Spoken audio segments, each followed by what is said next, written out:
Thank you, Chairman. Amy, can you give me that last stat in your speech? Something about the combined states in New England? Oh, sure. It's called the U.S. Climate Alliance. They actually have a great website. So it's 25 states that Rhode Island is a part of. And if you add up the emissions of that group of 25 states, we're the number six largest emitter of greenhouse gas emissions in the world. All right, interesting. I want to, first of all, I want to express my full support of the bill. I totally agree with the general thrust of the testimony, but I do have a couple specific questions. I wanted to echo, Director Coit, your concerns about the enforceability provisions.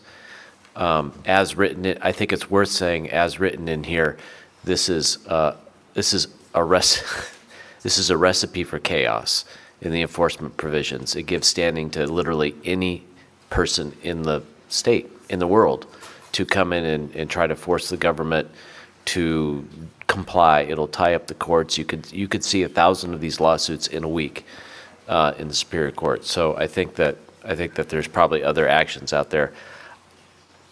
I don't know much about the design of legislation to achieve these certain things, but I like the idea of perhaps creating, I'm just throwing it out there, but perhaps creating a fund. So you can sue the government for not meeting the targets, but you don't get any money, right? Which would eliminate some of the incentives for some of the crazier things. But perhaps if you win, there's a steep fine for the government. They have to drop the money into a fund, and the fund goes into resiliency efforts and that sort of thing, or environmental justice things. That's just an idea.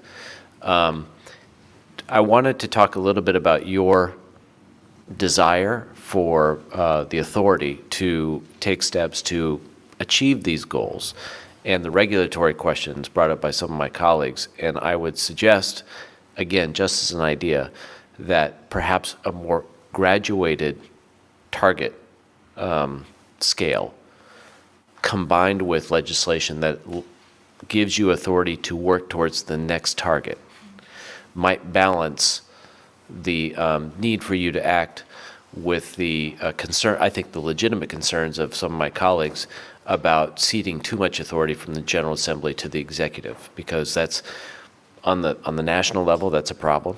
The Congress has delegated so much authority in so many areas that the people have trouble reining it back. And so instead of saying, 50% by 2035, maybe it's, by 2022 it's this, by 2027 it's this. I don't know if that's workable, but it's just an idea. But all of those are quibbles. I would say that I support this because it provides an enforceable target. It provides a time frame in which to get there. And if we're all pulling in the same direction with the authority that you seek, I think it's doable. Thank you.